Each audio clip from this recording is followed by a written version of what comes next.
Com a permissão de Deus e Meishu Sama, o culto mensal de ação de graças do mês de março.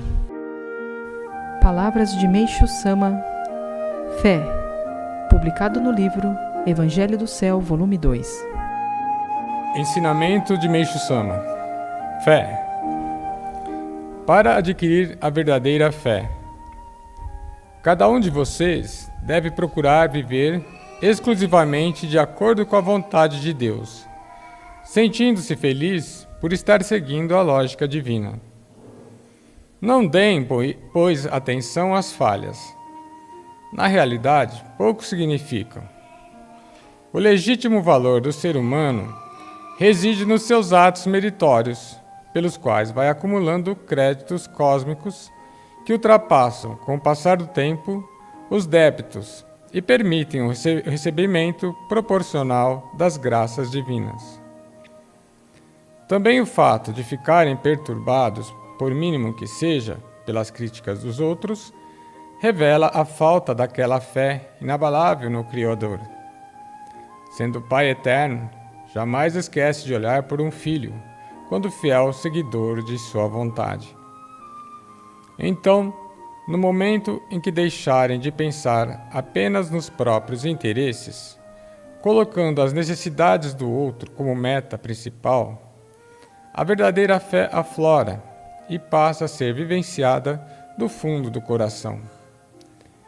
É exatamente nesse instante que vocês entram em contato com a grande oportunidade de salvação, pois a felicidade autêntica não pode brilhar para ninguém enquanto o semelhante estiver sofrendo. Impedimento à expansão da messiânica. Pelas minhas observações, o dirigente de fé shoujo está sempre criando um ambiente de constrangimento e opressão, e por isso não permite que a messiânica se expanda. O frequentador, por sua vez, sente-se ameaçado, principalmente quando o responsável proíbe de fazer isto ou aquilo, ou diz que determinados comportamentos não estão de acordo com a vontade de Deus. Atitude correta não significa, pois, coerção. Muito pelo contrário. O dirigente tem de proporcionar um ambiente de liberdade e espontaneidade, para que as pessoas possam sentir-se bem. Agindo dessa forma, o responsável pela difusão estará cumprindo os desígnios divinos. Deus não olha as pequenas falhas, mas, em especial, observa o desvelo devotado ao trabalho de salvação do próximo. Portanto, se o seguidor apresenta, por exemplo, 3 falhas, mas conseguiu 7 conquistas, fazendo-se as contas, sobram 4 pontos positivos. Assim, terá a proteção de Deus e receberá inúmeras graças. A diferença de procedimento reside, então, no tipo de fé. Quem se propõe a uma postura shoujo visa somente ao próprio bem e não agrada a Deus. Mas aquele que se esquece de si mesmo, mantendo o ardente desejo de salvar o maior número possível de pessoas, seja através do jurei ou da divulgação dos ensinamentos, sempre será bem-aventurado. Essa é a atitude certa de quem professa a verdadeira fé. Já os que praticam o amor egoísta dificilmente prosperam, ficam estagnados. São pessoas muito preocupadas com a opinião dos outros a seu respeito, em especial quando lhes fazem alguma crítica. A maneira correta de agir nesses casos consiste em não dar importância a comentários maldosos, pois a verdade um dia virá à tona. Devem sim procurar ser amado por Deus. Esse ponto parece insignificante, mas representa a grande diferença.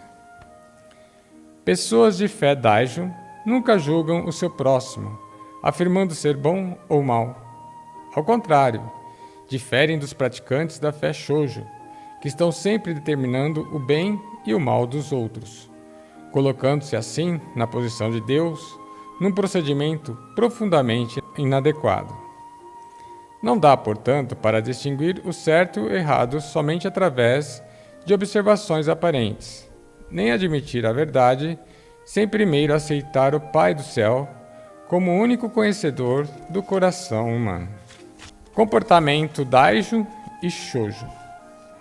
Recentemente, li o relatório dos ministros a respeito do debate que realizaram sobre a expansão da messiânica. Cada um deu a sua opinião. Embora não estivessem todos errados, não conseguiram atingir o ponto focal. Essa capacidade de descobri-lo depende do tipo de fé praticada, ou seja, resultante de uma visão mais horizontal Daijo ou apenas vertical Shoujo. Para que a expansão de uma doutrina ocorra, é necessário professar a fé Daijo. Esse comportamento aplica-se também às demais circunstâncias. Assim, quem cultiva semelhante maneira de pensar expande a consciência. Daí que, nos dias atuais, a nação mais próspera são os Estados Unidos. Tal fato deve-se à sua postura Daijo. Percebi claramente a maneira de agir dos americanos durante o processo do meu julgamento após ter sido preso. Ouvi dizer na época que nos Estados Unidos, mesmo alguém tendo culpa, leva-se em consideração o fato de ser ou não uma pessoa útil ao país. Evidentemente, tal circunstância ocorre em se tratando de pequenos delitos. É muito comum, em especial, entre negociantes e empresários, acontecer de cometerem algum tipo de ação que infringe a lei. Nesses casos, a justiça americana pondera se o trabalho que realizam contribui para a expansão do país ou para o bem comum. Na ocasião do meu julgamento, o advogado apresentou uma defesa baseada na experiência americana, utilizando o seguinte argumento: Meishu Sama está trabalhando para ajudar as pessoas do mundo inteiro. Tem muita força de realização. Portanto, devemos deixá-lo desempenhar livremente as suas tarefas, o que seria muito bom para o Japão. O advogado repetiu esse argumento várias vezes, mas o promotor não quis ouvi-lo, alegando que, por eu ter infringido um determinado artigo do Código, era culpado. Com base nessa maneira de interpretar as infrações cometidas, posso lhes afirmar que o Japão tem dificuldades para expandir-se. O que fiz, em nenhum momento, prejudicaria a nação, mas, mesmo os pequenos delitos não são perdoados. A justiça japonesa dá importância a tudo. Ainda que a pessoa tenha 9 atos positivos e apresente apenas uma falha, os defensores da lei só enxergam um erro. Esse é o ponto fraco do Japão. Atitude semelhante pode ser aplicado à fé. As pessoas, no geral, esquecem o objetivo maior e ficam envolvidas com coisinhas de nada. Por isso, quando observo por que a igreja não está se expandindo, infalivelmente vejo essa postura.